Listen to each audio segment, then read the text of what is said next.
नमस्कार दोस्तों, स्वागत है आपका स्टडी फॉर सिविल सर्विसेज में। वीडियो को पूरा देखिए। कोई भी आपका फीडबैक है, कोई सजेशन है, तुरंत वीडियो में कमेंट करके जरूर बताइए। अच्छा लगे तो वीडियो लाइक जरूर कर लीजिए और ऐसे वीडियो लगातार फ्री में पाने के लिए चैनल को तुरंत सब्सक्राइब कर लीजिए और बेल आइकन को जरूर टैप कर लीजिए ताकि आगे भी सारे वीडियो आपको मिलते रहे। यूट्यूब में फॉलो करते हैं तो प्लीज ये वाला फ्री टेलीग्राम चैनल जरूर ज्वाइन कर लीजिएगा। सारे नोटिफिकेशन, सारे अपडेट यहीं पे आते हैं, ध्यान रखिएगा। स्टडी फॉर सिविल सर्विसेज का कोई भी पेड ग्रुप अगर आपको ज्वाइन करना है तो सिर्फ 856480560606097523864455 यही नंबर है हमारे, सिर्फ जहां पे कॉल या व्हाट्सएप कर सकते हैं। इंस्टाग्राम पे हमारा पेज जरूर फॉलो कर लीजिएगा, स्टडी फॉर सिविल .सर्विसेज है। ट्विटर पे हमको जरूर फॉलो कर लीजिएगा, @study for civils है। सारे क्वेश्चन अटेम्प्ट करिए और स्कोर अपना तुरंत कमेंट करके बताइए।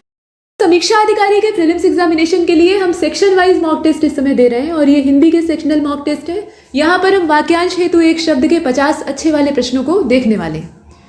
तो ये प्रश्न है, इनसे आप बेहतर अभ्यास कर सकते हैं। परीक्षा से पहले यही करना आवश्यक होता है। पढ़ाई आपने साल भर की है, लेकिन इस समय जितना ज़्यादा आप रिवीजन और प्रैक्टिस करके जाएंगे उतना फायदे में रहेंगे। और अभ्यास हमेशा कठिन करना चाहिए, सरल नहीं। सरल अभ्यास के चक्कर में पड़िएगा तो वहां पर आप परेशान होंगे। इसीलिए जितना हो सके उतना कठोर अभ्यास करके जाइए। यहाँ देखिएगा, जिसका कोई साकार शरीर न हो उसे क्या कहा जाएगा? आर्य कहा जाएगा, अम्ब कहा जाएगा, अमूर्त कहा जाएगा या फिर सभी कहा जाएगा? सभी कहा जाएगा। ये सारे शब्द जो हैं ये निराकार ऑब्जेक्ट के लिए इस्तेमाल होते हैं और निराकार इसमें कौन हो सकता है? भगवान ही हो सकते हैं जिनका कोई आकार नहीं। प्रश्न संख्या 2 को देखते हैं। 10 वर्ष तक की आयु की बालिका और हरी इलायची का दाना, दोनों के लिए, मतलब दोनों वाक्यों के लिए एक ही शब्द काम करता है और वो शब्द कौन सा है ये आपको चुनना है। तो क्या होगा? पृथुका होगा, इलायची दाना होगा या फिर कावेरी होगा? डी वाला आप देख ही रहे हैं। तो इसमें से हमारा सही जवाब पृथुका हो जाएगा। पृथुका कहा जाता है 10 साल की लड़की को, एग्जैक्ट 10 साल की लड़की को, और उससे 10 साल से ऊपर रहेगी तो क्या फिर किशोरी कहा जाता है। मतलब 13 के आसपास की जो टीनेज होती है वो किशोरावस्था होती है, लेकिन एकदम शुद्ध 10 साल की जो अवस्था वाली लड़की होती है उसको पृथुका कहते हैं। और हरी इलायची के दाने को भी वही कहा जाता है।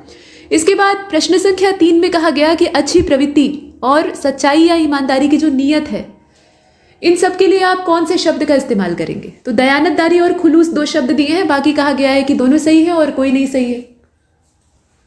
सही इसमें दोनों हैं, खुलूस भी कहा जाता है और दयानतदारी भी कहा जाता है। दोनों का मतलब होता है नेक नियत या साफ नियत। प्रश्न संख्या 4, बिना मतलब की चीज या बात, मतलब फालतू चीज, उसको क्या कहा जाएगा? पोच कहा जाएगा, आखोर कहा जाएगा, या दोनों कहा जाएगा, या फिर अटिल कहा जाएगा? तो अटिल कोई शब्द नहीं होता है, अटल होता है, तो पहले ही गलत लिखा हुआ है। पोच और आखोर दोनों कहते हैं और इसीलिए सी को चुनते हैं। ठीक है। इसके बाद देखें, यहाँ पर कहा गया कि वन में रहने वाला छुट्टा जानवर। अब इसके लिए हम कौन सा शब्द इस्तेमाल करेंगे? तो बनैला, बनवासी, बनीला लिखा हुआ है और डी वाला आप देख ही रहे हैं, तो बनैला कहा जाता है। वन में रहने वाला है, मतलब उस पर किसी ने कभी कोई अंकुश लगाने का प्रयत्न नहीं किया। ऐसा नहीं है कि वो नियंत्रण में नहीं हो सकता है। जैसे आप घोड़े की कहानी सुनते हैं ना कि ब्रह्मा जी ने उसे वायु तत्व से पैदा किया था और वो स्वच्छंद जीने वाला जीव था, लेकिन मनुष्य अपनी चालाकी से उसे बंधक बना लेता है, मतलब अपने वश में करके अपने लिए इस्तेमाल करने लगता है। वो कहानी आप इंग्लिश की जो इंग्लिश रीडर होती है, बच्चों वाली 9th क्लास की जो बुक होती है उसमें आपने पढ़ी होगी या कहीं भी। तो घोड़े को नियंत्रण में किया मनुष्य ने, और ऐसे ही बहुत सारे पशु को मनुष्य ने अपने वश में किया अपने फायदे के लिए। तो ये पहले क्या थे? ये बनैले ही तो थे। तो बनैले का मतलब ये नहीं है कि उस पर कंट्रोल नहीं किया जा सकता है, लेकिन आज तक किसी ने प्रयास नहीं किया है ऐसा जीव। इसके बाद आप देखें 6वें नंबर के प्रश्न को, बिना काम धाम का व्यक्ति निठल्ला कहा जाता है बोलचाल में, लेकिन यहाँ वो शब्द नहीं दिया है। यहाँ दिया है अरसौहा, अकर्मण्य और अजगर। बताइए कि इसमें से कौन सा होगा? ध्यान से देखिएगा, ये सारे ही शब्द जो दिए हैं ना, अरसौहा, अकर्मण्य और अजगर, ये सारे काम आते हैं। मतलब ये जो निकम्मा या निठल्ला व्यक्ति होता है उसी के लिए इस्तेमाल होते हैं। अजगर, अजगर भी कहा जाता है। अजगर को आपने देखा, उसका नाम इसीलिए अजगर रखा गया है क्योंकि वो एक बार अगर खा लेगा, थोड़ा भी उसका पेट भरा है, एक बार में एक बड़े जीव को आराम से निगल लेता है। उसके बाद वो पचाएगा, खूब आराम से पचाएगा, हिलेगा भी नहीं, मतलब ऐसा लगेगा ही नहीं कि उसकी उपस्थिति भी वहां पर है, मतलब किसी स्थान पे। आपने बहुत बार ऐसी कहानियां सुनी होंगी कि पेड़ की पत्तियां ऊपर से गिर के उसे ढक लेती हैं, नीचे एक बड़ा सा अजगर जो है वो सो रहा होता है और लोग उसे चट्टान समझ के उसी के ऊपर बैठ जाते हैं। जब वहां पर पिकनिक मनाना शुरू करते हैं तो वो हिलने डुलने लगता है, तब भागते हैं वहां से। तो अजगर ऐसे ही होते हैं, तो निठल्ले व्यक्ति को कहा जाता है। ठीक है। इसके बाद प्रश्न संख्या 7, यहां देखिए, उड़ासना, इसका मतलब क्या है? चौपट करना, उजाड़ कर या उखाड़ कर तहस नहस कर देना, भाप बनकर उड़ जाना, या सभी? तो इसमें अगर आप देखें तो ये सारे ही शब्द ठीक हैं, मतलब उड़ासना के लिए ये सारे ही शब्द जो हैं ये काम करेंगे, इसीलिए हम डी को चुनते हैं। अब प्रश्न संख्या 8 की ओर बढ़े। यहाँ देखिए अपाश्रय का मतलब आपसे पूछा है, बताइए अपाश्रय का वास्तविक अर्थ क्या होता है। तो अपाश्रय का मतलब जिसे कोई मतलब ना हो, जिसका कोई स्वार्थ ना हो, जो कहीं आश्रय न ले, या फिर सभी। लेकिन यहाँ पर हम सभी को नहीं चुनेंगे, यहाँ पर हम चुनेंगे बी वाले को, जिसका कोई स्वार्थ न हो, मतलब किसी से कोई उसका लेन देन ना हो या मतलब ना हो। ठीक, इसके बाद देखें अभिमंडन। मंडन का मतलब आप जानते हैं प्रशंसा होता है, तारीफ होता है। यहाँ लिखा हुआ है अभिमंडन, इसमें अभि उपसर्ग लग गया है, इसका मतलब है कि इसके महत्व को और बढ़ा दिया गया है। तो तारीफ अपनी अगर आप खुद से करते हैं, मतलब दूसरा करता है तो एक अलग बात है, खुद से जब करते हैं तो और नमक मिर्च लगा के करते हैं और अपने दोषों को भरसक ढकने का प्रयास करते हैं। तो यहाँ पर जो इसके लिए सही वाक्य है वो कौन सा होगा? आत्म प्रशंसा, ठीक है, आत्मश्लाघा भी इसको कहा जाता है। ठीक है, अभिमंडन शब्द जो है इसके लिए एक समानार्थी शब्द है आत्मश्लाघा। श्लाघा मतलब होता है प्रशंसा और आत्म मतलब खुद की। इसके बाद 10वें नंबर के प्रश्न को देखिएगा, जिस पर विजय पाना कठिन हो, एक वाक्य, और दूसरा वाक्य है जिसका नाप करना कठिन हो, जिसे नापना कठिन हो। अब इन दोनों वाक्यों के लिए दो शब्द, यहाँ एक नहीं दो शब्द अलग अलग आपको चुनने हैं, लेकिन शर्त यह है कि एक युग्म में, मतलब यहाँ जोड़े में दिया है ना शब्द, तो एक युग्म में दोनों शब्द सही होने चाहिए। खाली एक सही होने से काम नहीं चलेगा। बताइए इसमें से कौन सा होगा? तो इसका जो सही जवाब है वो इसमें से आपका बी हो जाएगा, दुर्विजय और दुष्परिमेय। ये नहीं कहा गया है कि जिसका नाप लेना असंभव है या जिसे जीतना असंभव है, कठिन है, मतलब किया जा सकता है लेकिन कठिन है। तो इसीलिए यहाँ पर दुर और दुस उपसर्ग जो है वो काम करेंगे, ये याद रखिएगा। तो यहाँ देख रहे हैं आप, दुष्कर और कूटनीति होगा नहीं, दुर्परिमेय नहीं होगा, दुष्परिमेय होगा। तो यहाँ पर जो शब्द है वो दुर्विजय और दुष्परिमेय वाला ही सही है।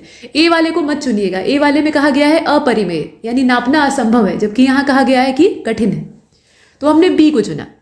प्रश्न संख्या 11 में पृष्ठव्य और प्रत्युक्त लिखा हुआ है। इन दोनों शब्दों के लिए दो भिन्न वाक्यों का आपको चयन करना है। तो पूछा गया प्रश्न और बात का खंडन करने हेतु कहा गया वाक्य, ऐसे ही अलग अलग इसमें वाक्य दिए हुए हैं, आप देख रहे हैं। सही जवाब हमारा 11वें का हो जाएगा सी वाला। ठीक है, 11वां तो प्रश्न है ना, इसका जो सही उत्तर है वो सी हो जाएगा। सी कैसे होगा? देखिए, प्रश्न के रूप में जो पूछने योग्य है वही पृष्ठव्य है। ठीक, और किसी बात के खंडन में आप जब अपना तर्क प्रस्तुत करते हैं, मतलब बात को आप नहीं स्वीकार कर पा रहे हैं, उससे सहमत नहीं है, तो बदले में आप उसके जवाब में कुछ उत्तर देते हैं, तो वो होता है प्रत्युक्त। इसके बाद 12वें प्रश्न की ओर बढ़े और यहाँ पर कहा गया कि प्रताड़ित शब्द के लिए सही आपको वाक्य का चयन करना है। बताइए इसमें से कौन सा होगा? तो जिसे ठगा गया है, जिसका उत्पीड़न किया गया है, जिसकी प्रताड़ना की गई है, या क और ग दोनों। अब इसमें अगर आप ध्यानपूर्वक देख रहे हैं तो डी, इसमें माफ कीजिएगा, प्रताड़ित शब्द का आपको सही मतलब बताना है, तो इसमें से हम बी वाले को चुनेंगे। ठीक है, इसमें हालांकि लिखा हुआ है प्रताड़ना की गई है, प्रताड़ना शब्द से बेहतर यहाँ पर उत्पीड़न शब्द काम करेगा। हाँ, दोनों ही शुद्ध हिंदी के शब्द हैं। प्रताड़ित तो हमने एक शब्द बना ही लिया है, जो कि ऐसे व्यक्ति के लिए इस्तेमाल किया जा रहा है जो कि उत्पीड़न का शिकार है। ठीक है, तो यहां पर सर्वथा जो उपयुक्त वाक्य है वो इसका बी वाला है। ठीक, ये अगर नहीं दिया हो तब आप सी को चुन सकते हैं कि प्रताड़ना की गई। असल में प्रताड़ना जैसा कोई शब्द आमतौर पर होता नहीं है, गढ़ा हुआ शब्द है। हालांकि गूगल करेंगे तो इसका भी अर्थ आपको पता लग जाएगा। गूगल हर चीज का अर्थ, मतलब जायज और नाजायज हर चीज का अर्थ प्रकट कर देता है, लेकिन प्रताड़ना जैसा कोई शब्द नहीं होता है, प्रताड़ित होता है। ठीक है, प्रताड़ित से बन गया है, प्रताड़ना बना दिया गया है। लेकिन यहाँ जो बी वाला वाक्य है वो ज़्यादा शुद्ध है। इसके बाद आगे जैसे अज्ञानता आप पढ़ते हैं ना, बार बार कहते हैं अज्ञानतावश मुझसे भूल हुई। अज्ञानता शब्द का हम लोग बड़े चाव से इस्तेमाल करते हैं, अपने बीच बचाव के लिए, अपने खुद के रक्षण के लिए और ज़्यादा प्रयोग करते हैं, लेकिन असल में अज्ञानता जैसा कोई शब्द ही नहीं होता है। ता प्रत्यय हर जगह लगे आवश्यक नहीं है, अज्ञान शब्द होता है। इसमें आप स्त्रीलिंग नहीं बना सकते, वो शब्द वही है, मतलब चाहे आप पुरुष के लिए इस्तेमाल करिए चाहे महिला के लिए इस्तेमाल करिए, अज्ञान शब्द का ही इस्तेमाल होगा। तो वैसे ही कुछ शब्द जो है वो गढ़ंतु होते हैं, मतलब गढ़े गए होते हैं। तो वैसे ही प्रताड़ना शब्द भी गढ़ा गया है, वो काम का नहीं है, उससे ज़्यादा उपयुक्त विकल्प आपके पास मौजूद है। इसके बाद मतलब बी को चुना हमने। 13वें प्रश्न को देखिएगा, जिसमें शील या संकोच का सर्वथा अभाव हो, ऐसे चीज को क्या कहा जाएगा? मतलब इस वाक्य के लिए क्या शब्द हमें चुनना चाहिए? तोता चश्म कहना चाहिए, असंवेदनशील, बेमुरवत, या क और ग दोनों? बताइए। तो इसमें तो डी ही सही है। ठीक है, ऐसे व्यक्ति को हम तोता चश्म भी कहते हैं, तोते की तरह आंखें फेर लेने वाला। मतलब खाना दिया, उसके बाद वो सफ़ेद आंख आपको दिखाया, अपना जो प्यूपिल है आंख का उसे छोटा करके दिखाया, मतलब वो गुस्से में आ गया और आपको काट लिया। खाना मिलने के बाद चबा लिया हाथ, तो ये बेवफाई होती है। तो तोता चश्म इसलिए कहा जाता है। और बाकी बेमुरव्वत शब्द जो है, मुरव्वत का मतलब होता है लिहाज करना, एहसान मानना या मतलब एहसानमंद होना, और उसमें बे उपसर्ग लगाने का मतलब है कि उल्टा हो जाएगा। तो इसलिए इसमें ए और सी दोनों सही है, हमने डी को चुना। प्रश्न संख्या अगला 14वां, मतलब इसमें आप देखें क्या लिखा गया है कि कुछ दिन के लिए किसी काम से किसी को अलग कर दिया गया, कुछ दिन के लिए, हमेशा के लिए नहीं। तो बताइए इसके लिए क्या शब्द होना चाहिए? मुअत्तली होना चाहिए, निलंबन होना चाहिए, बेकारी होना चाहिए, सभी होना चाहिए। देखिए इसमें अगर देखा जाए तो सभी ही सही हैं, जितने शब्द हैं वो ठीक है। मतलब आप कुछ दिन के लिए काम से अलग कर देंगे तो उसकी बेकारी है, भले ही अस्थायी हो। निलंबन भी ठीक है, मुअत्तली भी वही चीज होती है। मतलब ये है कि निलंबन संस्कृत का शब्द है, मुअत्तली जो है वो अरबी का शब्द है। इसके बाद 15वें नंबर के प्रश्न को देख रहे हैं। अंगमर्दक और अंग विभ्रम, अंग विभ्रम ये दो शब्द हैं, अंगमर्दक और अंग विभ्रम ये शब्द दिए हैं। अब इनके लिए आपको वाक्य युग्म का चयन करना है, मतलब ऐसे जोड़े का चयन करना है जिसमें दोनों वाक्य इन दोनों का सही अर्थ दिखाते हो। तो शरीर का मर्दन करने वाला और भ्रम की स्थिति, शरीर की मालिश करने वाला और अंगों पर नियंत्रण ही न होना, शरीर की मालिश करने वाला और शरीर के अंगों पर मानसिक नियंत्रण न होना, या फिर कोई सत्य नहीं। तो कोई सत्य न हो ऐसा नहीं हो सकता, इसमें से कोई विकल्प आपको सही मिल जाएगा। बताइए कौन सा होगा, ए बी सी में से कौन सा होगा? और इसका जो सही जवाब है वो सी हो जाएगा। शरीर की मालिश करने वाला जो व्यक्ति होता है, सेवक होता है, उसको अंग मर्दक कहा जाता है। मालिश शब्द का जो हिंदी या संस्कृत रूप है वो है मर्दन, यानी मसलना। और दूसरा जो इसमें शब्द दिया है अंग विभ्रम, ये क्या है? तो शरीर के अंगों पर आपका मानसिक नियंत्रण नहीं है, मतलब आपके जो अंग हैं, शारीरिक अंग हैं, वो दिमाग का कहा नहीं मान रहे हैं, तो उसको कहा जाता है अंग विभ्रम। इसके बाद 16वें नंबर के प्रश्न में कहा गया कि मजदूरी के बदले हल बैल लेकर खेती करने वाला किसान क्या कहलाता है? तो इसके लिए उचित शब्द कर संकुल, आढ़तिया, अगोरिया, अंगोरिया असल में, और बटाईदार, इसमें से आपको चुनना है। और हमारा जो सही जवाब है वो इसमें से सी हो जाएगा, अंगोरिया कहा जाता है। ठीक है, और इसके बाद आगे बढ़ते हैं। शब्द एक निर्धारित किया गया है वही चुनना सही रहता है। आर्थिक रूप से कमजोर वर्गों का विकास करने का जो भाव है उसको हम क्या कहेंगे? हरिजन कल्याण कहेंगे, अनुदान कहेंगे, अंत्योदय कहेंगे, अर्थोदकार कहेंगे? क्या कहेंगे इसमें से? तो अंत्योदय कहा जाएगा। ठीक है, आर्थिक रूप से जो विपन्न है उनका कल्याण करना है। आग की प्रबल चिंगारियां, इसके लिए हम शब्द कौन सा इस्तेमाल करें? आग की जो प्रचंड चिंगारियां होती हैं, भड़की हुई आग को क्या कहा जाता है? स्फुलिंग कहा जाता है, विच्छुरित कहा जाता है, वहनी कहा जाता है, या फिर क और ख दोनों कहा जाता है? तो एक चीज आप जानते हैं, आपने आग के पर्यायवाची में या अग्नि के पर्यायवाची में हजारों बार वहनी शब्द को देखा होगा, यानी सामान्य आग भी है तो उसके लिए वहनी शब्द का इस्तेमाल आराम से हो सकता है। अब बचते हैं दो शब्द इसमें से, और 18वें का जो सही जवाब है वो इसीलिए डी है, क और ख दोनों। स्फुलिंग भी कहा जाता है प्रचंड जो चिंगारियां होती हैं उनको, और विच्छुरित भी उसी को कहा जाता है, मतलब भड़की हुई आग, सामान्य आग नहीं। इसके बाद 19वें प्रश्न को देखते हैं, मतलब हमने डी को चुना। प्रश्न संख्या 19 की बात की गई, पहले से की गई व्यवस्था कहलाती है, क्या कहलाती है? पेशबंदी, बंदोबस्त, पूर्व नियोजन, या फिर सभी? तो पहले से जो आप व्यवस्था करते हैं उसको पेशबंदी कहा जाता है। बंदोबस्त तो आप कभी भी कर सकते हैं, पहले करने की आवश्यकता थोड़ी है। अभी तत्काल में जैसे आपके पास कोई बंदोबस्त नहीं है और एकदम से कोई मेहमान जो है वो जाड़े के मौसम में आ गया, तो आपने क्या किया? अपनी रजाई उसको दे दी, ये हो गया आपका तात्कालिक बंदोबस्त, है ना? तो बंदोबस्त कभी भी किया जा सकता है। पूर्व नियोजन का मतलब है कि पहले से आपने योजना बनाई थी, काम उस पर किया था या नहीं, ये चीज यहाँ क्लियर नहीं होती है। लेकिन पेशबंदी शब्द जो है वो एग्जैक्टली इसी के लिए बनाया गया है कि पहले से आपने पूरा अरेंजमेंट करके रखा था। प्रश्न संख्या 20 को देखेंगे। घोड़े के मुंह में लगाया जाने वाला जो ढांचा होता है, जिसके जो दोनों ओर चमड़े के तस्मे यानी फीते बंधे होते हैं, उसको क्या कहा जाता है? उसको रकाब कहते हैं, लगाम कहते हैं, वल्गा कहते हैं, या फिर बी और सी दोनों कहते हैं? तो इसमें से हमारा सही उत्तर हो जाएगा इसका डी वाला, बी और सी दोनों कहते हैं।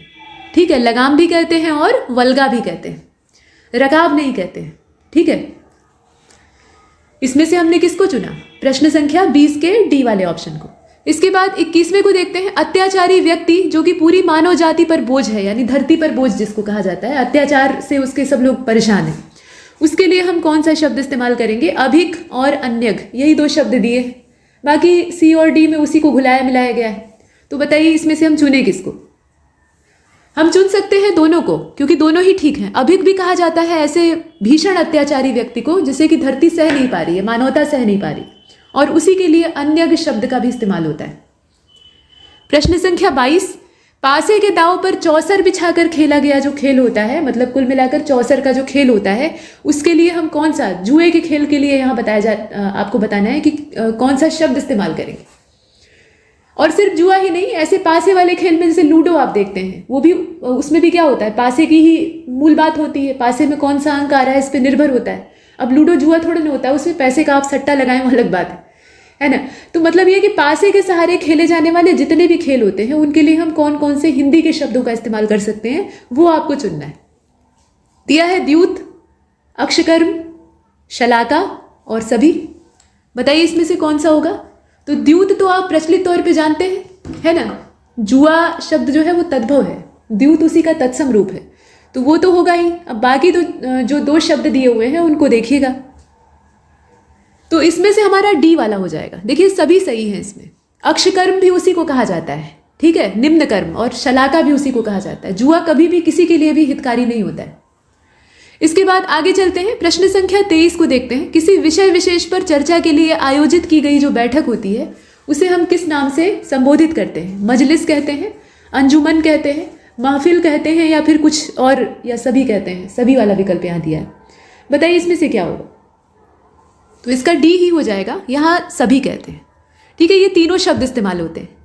प्रश्न संख्या अगला, और आमतौर पे आप देखते हैं कि जो मजलिस और अंजुमन होती है या महफिल, इनका उद्देश्य लालित्यपूर्ण होता है, मतलब कोई सांस्कृतिक परिदृश्य होता है, उस पर या तो चर्चा होगी या उसी के संबंधित कार्यक्रम होंगे।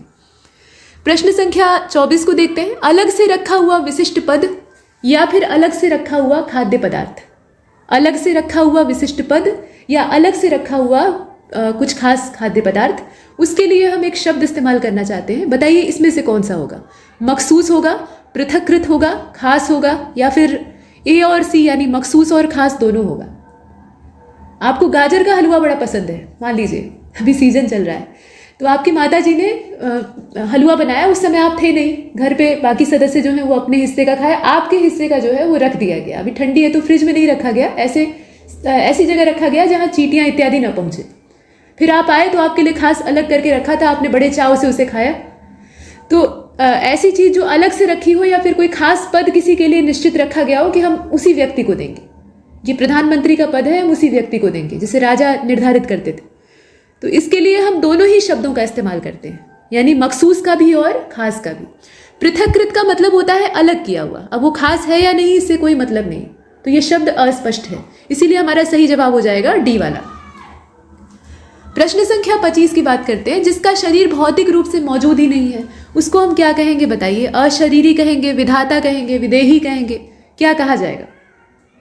तो ऐसे व्यक्ति को कहा जाएगा अशरीरी भी, विधाता भी कहा जाएगा और विदेही भी कहा जाएगा। विदेही में तो आप देख रहे हैं कि जिसकी देह ही नहीं है, तो यहाँ से तो चीज़ क्लियर हो रही है। हाँ, विधाता भी उसी को कहा जाता है, ठीक है। उसके पास धारण करने वाली कोई चीज़ नहीं है, मतलब भौतिक वस्तु नहीं है।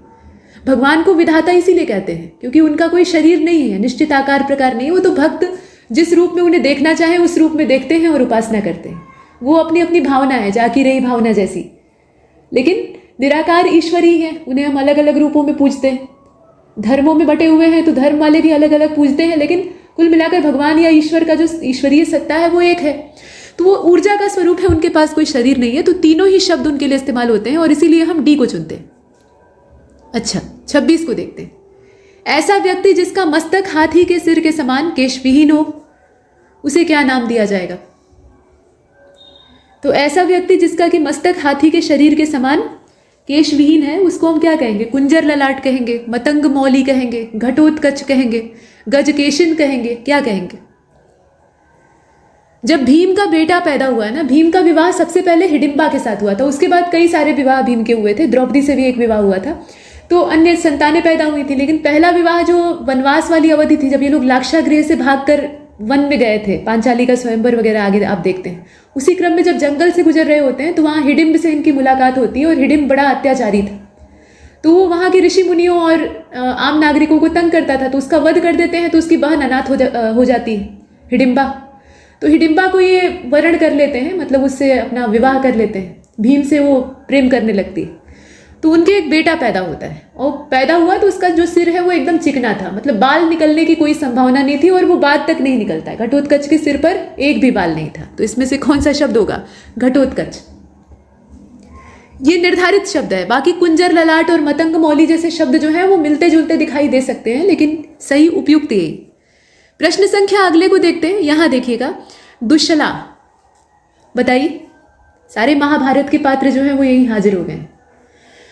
तो ऐसी स्त्री जिसे कि सरलता से क्लांत न किया जा सके। अगर आप हमारे पेड ग्रुप के सदस्य हैं तो आपने क्विज में अनेकों बार इस प्रश्न को देखा होगा, या हमारे स्टडी मटेरियल में भी आपने देखा होगा। ऐसी स्त्री जिसे सरलता से क्लांत न किया जा सके, मतलब वो थके ना, कितना भी काम कर ले, कितनी भी भाग दौड़ कर ले, थकावट उसे महसूस ना हो। तो कौरवों की 100 कौरवों की 101वीं यानी एकमात्र बहन थी दुश्शला। 100 भाई थे और एक बहन थी, और ये बड़ी चंचल थी। प्रश्न संख्या 28, वैकर्तन। वैकर्तन के लिए आपको वाक्यांश चुनना है। बताइए इसमें से क्या होगा? महारथी कर्ण का उपनाम है ये, सूर्य के तेज से उत्पन्न, सूर्य से संबंधित, या सभी सत्य है। तो वैकर्तन का जो उचित अर्थ होगा, इसमें ध्यानपूर्वक पहले देख लीजिए। जो इसमें से उचित अर्थ होगा वो डी वाला हो जाएगा, ये सारे ही होंगे। ठीक है, वैकर्तन कर्ण को तब कहा जाता है जब उनका कान काट के, मतलब उन्होंने कान काट के अपने नीचे के जो कान की लवें होती हैं उसको काट के वहां से अपना कुंडल इंद्र को दे दिया था। कवच कुंडल का दान आप जानते हैं। तो उसके बाद इन्हें वैकर्तन कहा गया। तो कान से फटा हुआ व्यक्ति जो है उसको भी वैकर्तन कहा जाता है। बाकी ये सारे अर्थ उसके लिए इस्तेमाल होते हैं। प्रश्न संख्या 29 को देखते हैं। कंडोल और करांशुक 2 शब्द हैं। बताइए इसमें से कौन सा ऐसा वाक्य युग्म है जो कि दोनों के लिए काम करेगा, मतलब दोनों के लिए अलग अलग काम करेगा। तो लकड़ी की टोकरी, हाथ में पकड़ने वाला अंगोछा, छोटे आकार की काठ की नाव और पूरे बाजू की शर्ट, लकड़ी की टोकरी और पूरे आस्तीन की शर्ट या कमीज, जल भरने का ड्रम नुमा पात्र और मर्दाना दुपट्टा। विकल्प काफी करीबी है, ध्यान से देखिएगा। और हमारा जो सही जवाब इसमें से होगा वो सी वाला हो जाएगा। लकड़ी की टोकरी को कहा जाता है कंडोल, और करांशुक कहा जाता है पूरे आस्तीन की कमीज को या शर्ट को, जो पूरे वहां की फुल स्लीव वाली जो शर्ट होती है उसको कहते हैं करांशुक। इसके बाद 30वें नंबर के प्रश्न को देखिएगा। घोड़े की गर्दन का बाल और समुद्र मंथन से निकली हुई मणि, दोनों के लिए एक ही शब्द काम करता है। घोड़े की गर्दन पे जो बाल होता है ना, उसको हम अयाल नहीं कहते हैं, कुछ लोग उसको अयाल बोलते हैं। तो अयाल या जो मेन आप अंग्रेजी में बोलते हैं वो शेर, मतलब जो नर शेर होता है उसके सिर के चारों ओर होती है। शेर की दाढ़ी आपने देखी है ना, एशियन या अफ्रीकन दोनों ही शेरों का होता है। और जितना सघन और काला अयाल होता है ना शेर के चारों ओर, उतना ही वो पौरुष से संपन्न यानी संतान उत्पत्ति की क्षमता उसमें बेहतर मानी जाती है। तो यहाँ पर वो अयाल घोड़े के लिए नहीं इस्तेमाल होता है, घोड़े के लिए अलग शब्द होता है। बताइए इसमें से क्या होगा? और समुद्र मंथन से एक मणि निकली थी जिसे कि भगवान विष्णु ने अपने पास धारण करके रखा हुआ था, तो उसके लिए भी यही नाम होगा। अब इसमें कई सारे वैसे शब्द दिए, इनसे करब लिखा है, कौस्तुभ लिखा है, कुंतल मणि लिखा है और रत्न रश्मि लिखा है। तो मणि शब्द से आप मणि को मत मिला लीजिएगा, नहीं तो उत्तर गलत हो जाएगा। राइमिंग यहाँ नहीं बिठानी है। कौस्तुभ शब्द है, कौस्तुभ एक मणि थी जो कि भगवान विष्णु ने ग्रहण कर ली थी। समुद्र मंथन से ये निकलती है, समुद्र के अंदर से, हिंद महासागर से। ठीक, और घोड़े के गर्दन के बाल को भी कौस्तुभ ही कहा जाता है। प्रश्न संख्या 31, प्रगल्भ होने की अवस्था। प्रगल्भता कही जाएगी, ढिठाई कही जाएगी, धृष्टता कही जाएगी, या फिर सभी कही जाएगी। तो प्रगल्भ होने की जो अवस्था है उसको हम प्रगल्भता भी कहेंगे, ढिठाई भी कहेंगे और धृष्टता भी कहेंगे। तो कोई दिक्कत नहीं है, ढिठाई और धृष्टता दोनों एक ही बात है, मतलब तद्भव तत्सम का फेर है, प्रगल्भता कहा ही जाएगा। तो हमने डी को चुना। 32वें को देखते हैं। थोड़ा सा पीछे से डीजे की आवाज आ रही है तो उसके लिए मैं माफी चाहूंगी। मकर संक्रांति के दिन थोड़ा बाहर आयोजन चल रहे हैं, लेकिन आवाज कहीं से डिस्टर्ब नहीं होगी, मेरे शब्द आपको आराम से सुनाई देंगे। ठीक है, ग्रीष्म ऋतु में भरी दोपहरी में गाया जाने वाला जो राग है और साथ में जमीन जोतने वाला हल, आजकल तो फैशन ही खत्म हो गया, फैशन नहीं बल्कि प्रचलन का कहना चाहिए। लकड़ी के हल का अब चलन खत्म हो चुका है, अब ट्रैक्टर से लोग जोतते हैं। लेकिन कुल मिलाकर ये दोनों ही जो वाक्य हैं इनके लिए एक शब्द काम करेगा। मतलब ग्रीष्म ऋतु में जब किसान खाली हो जाते थे तो अपने मेढ़ की पगडंडियों पर बैठ के, माफ कीजिएगा, खेत की जो पगडंडियां यानी मेढ़े होती हैं उन पर बैठकर राग अलापते थे। खुशहाली का राग होता था कि अब सारा काम धाम हो गया है, अब फसल पकने का इंतजार। तो उसको क्या कहते हैं? मतलब वही भरी दोपहरी वाला राग, और साथ साथ जो जमीन जोतने वाला हल होता है, दोनों के लिए एक शब्द काम करेगा। कौन सा होगा? कुंतल होगा, लांगल होगा कि बिलावल होगा? बिलावल भी एक राग का नाम है, आप जानते ही हैं। लेकिन यहाँ पर जो हमारा सही जवाब है वो हो जाएगा ए, कुंतल। कुंतल भी एक राग है। संगीत में कई सारे राग हैं तो उसमें से कुंतल भी है। और ये गर्मी के मौसम में जब एकदम बढ़िया चिलचिलाती वाली धूप होती है 12 बजे से लेकर 2 बजे वाला, उसको गांव में कहीं कहीं खड़खड़िया कहा जाता है। बवंडर नाचते हैं उस समय, लू वाला मौसम होता है, तो उस समय इसको अलापा जाता है। ठीक, प्रचंड गर्मी में पेड़ की छांव में बैठ के। और जो जमीन जोतने वाला हल होता है उसको भी। इसके अलावा महिलाओं की जो घनी केश राशि होती है उसको भी कुंतल कहा जाता है। ठीक, जैसे बाहुबली मूवी आप देखते हैं ना, बाहुबली 2 में आपने देखा होगा बड़े बड़े सींग वाले बैल, याद है आपको? सब मतलब ये VFX का कमाल था। लेकिन वो बड़े बड़े सींग वाले जो बैल थे जो कि कुंतल देश में पाए जाते थे, तो वहां उस राष्ट्र का नाम कुंतल कैसे पड़ा? वो हल की वजह से पड़ा। वो आपकी देवसेना की जुल्फों की वजह से नहीं पड़ा, बल्कि वहां पर जो खेतीहर किसान थे जो कि उतने भारी भरकम बैलों को पालते थे, ग्वाले थे, है ना, तो वो हल जोतते रहे होंगे, इसीलिए उस देश का नाम कुंतल। ये लॉजिक उसके साथ जुड़ा हुआ है। चीज़ों को बहुत सोच समझ के कुछ फिल्मों में बनाया जाता है, हालांकि हर जगह लॉजिक काम करे आवश्यक नहीं। चलिए देखिए 33वां प्रश्न। तो सावन के महीने की जो चौथी रात्रि है उसको क्या कहेंगे, बताइए।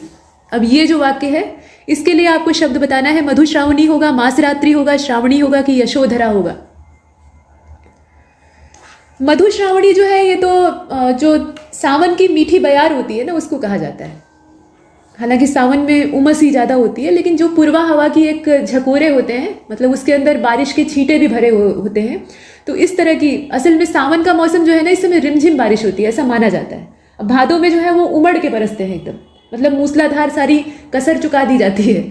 तो सावन के मौसम में जो खुशनुमा झींसियाँ पड़ती हैं, फुहारें पड़ती हैं और उसके साथ पूर्वा हवा चलती है, तो उसको मधुश्रावणी बोलते हैं। यहाँ पर कहा गया है कि सावन के महीने की जो चौथी रात्रि है।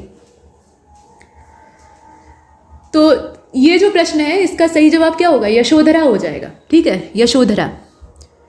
इसके बाद आगे चलते हैं। यहाँ देखिए 34वें प्रश्न को। बादलों की घनीभूत घटा और राग मेघ जो है उसकी एक रागिनी, राग का नाम है मेघ और उसकी एक रागिनी है, उसे भी हम इसी नाम से पुकारेंगे। तो दोनों के लिए एक ही शब्द का चयन आपको करना है। बताइए कौन सा होगा? मेघमाला होगा, कादम्बरी होगा, कादम्बिनी होगा। डी भी दिया है, उसको भी आप देख रहे हैं। तो इसमें से हमारा सही उत्तर हो जाएगा डी वाला। ठीक है, क और ग दोनों कहेंगे। समझ रहे हैं? मेघमाला भी कह सकते हैं और कादम्बिनी कह सकते हैं। वैसे ज्यादा उचित इसके लिए शब्द होगा कादम्बिनी, लेकिन इसमें चूंकि मेघमाला भी दिया था जो कि गलत नहीं है, तो इसीलिए हमने डी को चुना कि क और ग दोनों सही। प्रश्न संख्या 35। घुघराले बालों वाला मनुष्य या ऐसा व्यक्ति जिसके की केश शेर के अयाल के समान शोभायमान हो। जैसे नर शेर के चेहरे के चारों ओर उसकी अयाल होती है, सघन अयाल होती है जो कि उसका वैभव दिखाती है, तो वैसे ही घने केशों वाला, झबरे केशों वाला जो व्यक्ति है उसको हम क्या कहेंगे? बर्बरीक कहेंगे, गुडाकेश कहेंगे, मेचक कहेंगे कि छल्लेदार कहेंगे? तो इसमें से हमारा सही उत्तर हो जाएगा बर्बरीक। घटोत्कच का बेटा था। अभी घटोत्कच को हमने शुरुआत में देखा था। तो घटोत्कच और कामकंटका एक राक्षसी थी, तो दोनों का विवाह हुआ था, भगवान कृष्ण ने करवाया था। उनके द्वारा एक पुत्र की उत्पत्ति हुई थी जो कि बर्बरीक के नाम से जाना गया। बाद में आप देखते हैं कि उनका जो सिर है वो राजस्थान में कहीं स्थापित हो गया था, तो खाटू श्याम कहा जाता है उन्हें। तो ये महाभारत के पूरे वृतांत के प्रत्यक्षदर्शी थे। फिलहाल बर्बरीक का जो सिर था उस पर सघन बाल थे, और सघन बाल कैसे थे? वो सिंह के अयाल के समान गुच्छेदार थे, इसीलिए इसका नाम ही रखा गया था बर्बरीक। इसके बाद प्रश्न संख्या 36। द्रोण। द्रोण शब्द का वास्तविक अर्थ क्या है? तो विशलकर्णी संजीवनी को धारण करने वाला रामायण कालीन पर्वत, प्राचीन मापन इकाई जो कि 4 आढ़क और 32 सेर के बराबर होती है, महाभारत के एक वीरोत्तम ब्राह्मण यानी द्रोणाचार्य। तो बताइए इसमें से कौन सा सही होगा? देखिए इसका डी हो जाएगा। ये सारे ही शब्द इसके लिए काम करेंगे। संजीवनी को धारण करने वाला जो पर्वत था उसका नाम था द्रोणाचल। द्रोण धन अचल, अचल मतलब होता है पर्वत, द्रोण उसका नाम था, और उसी पर संजीवनी बूटी उगती थी। जब हनुमान जी वहां पहुंचते हैं तो पूरा पर्वत जगमगाने लगता है और बूटी अपने आप को छिपा लेती है। तो हनुमान जी क्लियर नहीं कर पाते, वो कोई वैद्य तो थे नहीं, सर्वगुण संपन्न अवश्य ही थे, लेकिन वैद्य वाली जो विशारद है वो उनके पास नहीं थी।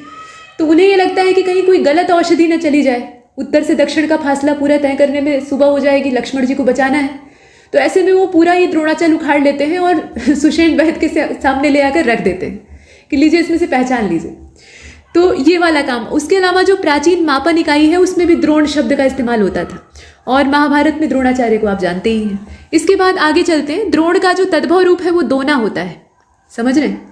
अब यहाँ देखिए, ऐसी सिद्धि जिससे कि आकाश में उड़ने की योग्यता प्राप्त हो जाए उसको महाविद्या कहेंगे, भूचरी कहेंगे, शंकिनी कहेंगे, खेचरी कहेंगे, क्या कहेंगे? तो 37वां आप देखें, इसका जो सही जवाब है वो डी हो जाएगा। खेचरी, आसमान में उड़ने की जो योग्यता प्राप्त करने वाली सिद्धि होती है उसको खेचरी कहा जाता है। हनुमान जी के पास 8 सिद्धियां थी। इसके बाद देखें, पैसा लेकर मातम करने वाले पेशेवर, इन्हें नौगाहर कहते हैं कि रुदाली कहते हैं, या दोनों कहते हैं या कुछ नहीं कहते। तो ये तो आपने हमारे नोट्स से रटा होगा, इसमें दोनों सत्य है ना, इसमें ज़्यादा फंसने की आवश्यकता नहीं। वनस्पति के पत्तों के ऊपर पाए जाने वाले बारीक रंध्र, मतलब पेड़ों की जो पत्तियां होती हैं उस पर रंध्र पाए जाते हैं ना, तो आप ये बताइए कि उनके लिए एक शब्द अगर आपको ढूंढना हो तो आप क्या कहेंगे? उन्हें रंध्र ही कहेंगे जैसा कि बायो में आप कहते हैं, या फिर रोम छिद्र कहेंगे, या मुचकुंद कहेंगे, या फिर सभी कहेंगे? तो इसमें अगर आप ध्यान से देखें तो सही इसका उत्तर हो जाएगा सी वाला। रंध्र तो कहते ही हैं, वो रंध्र शब्द का यहाँ भी इस्तेमाल किया गया है, तो उसको अलग से चुनने की क्या आवश्यकता है? इसके लिए एक विशिष्ट शब्द का चयन किया गया जो कि है मुचकुंद। प्रश्न संख्या 40, जो व्यक्ति जन्मजात विजेता हो, ये भी हमारे नोट्स में आपने कई बार पढ़ा होगा। क्या होना चाहिए इसमें से? जन्मेजय होना चाहिए, लेकिन यहाँ पर जन्मेजय की जो वर्तनी है ना, आधा न रहेगा, जन्मेजय। ठीक, यहाँ जो न पूरा लिखा है उसको आधा बना लीजिए। अच्छा, 41वें प्रश्न की ओर चलते हैं। यहाँ कहा गया कि सदैव यज्ञ की मंत्राहुतियों का वाचन करने वाला जो व्यक्ति है उसको क्या कहा जाएगा? होत्री कहा जाएगा, उद्गात्री कहा जाएगा, याज्ञवल्क्य कहा जाएगा, या यज्ञेष्ठा कहा जाएगा? तो इसके लिए जो हमारा सही उत्तर है वो याज्ञवल्क्य है। याज्ञवल्क्य एक ऋषि भी थे, गार्गी और मैत्रेयी के पति, उनकी 2 पत्नियां थीं। तो बृहदारण्यक उपनिषद में उनकी कहानी विस्तार से मिलती है। इसके अलावा मैत्रेयणी संहिता है और तमाम उनसे जुड़े हुए ग्रंथ हैं। तो ऋग्वैदिक कालीन ये ऋषि थे और इनका जो नाम का अर्थ है वो यही है, मंत्राहुतियों का वाचन करने वाला। और हमेशा मंत्र, मतलब यज्ञ के जो मंत्र हैं उनको बोलने का इन्हें एक धुन सी रहती थी। इसके बाद प्रश्न संख्या 42 की ओर चलते हैं। चट्टानों के जल के अपर्दन द्वारा बनने वाला बड़ा छेद, इसको क्या कहा जाएगा? पाषाण कोर्तक, गह्वर, कोटर, क्या कहेंगे इसमें से? तो इसमें से हमारा उत्तर डी हो जाएगा। ये सारे ही शब्द इस्तेमाल होते हैं, इसमें कोई दिक्कत नहीं। अच्छा, वात्या चक्र बताइए। तो वात्या चक्र मतलब वायु का चक्र। अब वायु का चक्र कैसा? तो इसमें विकल्प दिए हैं, ध्यान से देखिए। इसका जो सी वाला उत्तर है वो सर्वथा सही है। वायु का चक्राकार घुमाओ, या फिर उसी को कहेंगे बवंडर। इसके बाद देखें 44वें प्रश्न को। शरीर में होने वाला ऐसा घाव जो कि जहरीला हो गया है, मतलब उसके अंदर जहर फैल गया है, सेप्टिक हो गया है, तो बताइए ऐसे घाव को क्या कहा जाएगा? आस्यमग कहा जाएगा, व्रण कहा जाएगा, चाटैल कहा जाएगा, या सभी कहा जाएगा? सही जवाब हमारा डी हो जाएगा। ये सभी कहेंगे, आस्यमग भी कहेंगे, व्रण भी कहेंगे और चाटैल भी कहेंगे।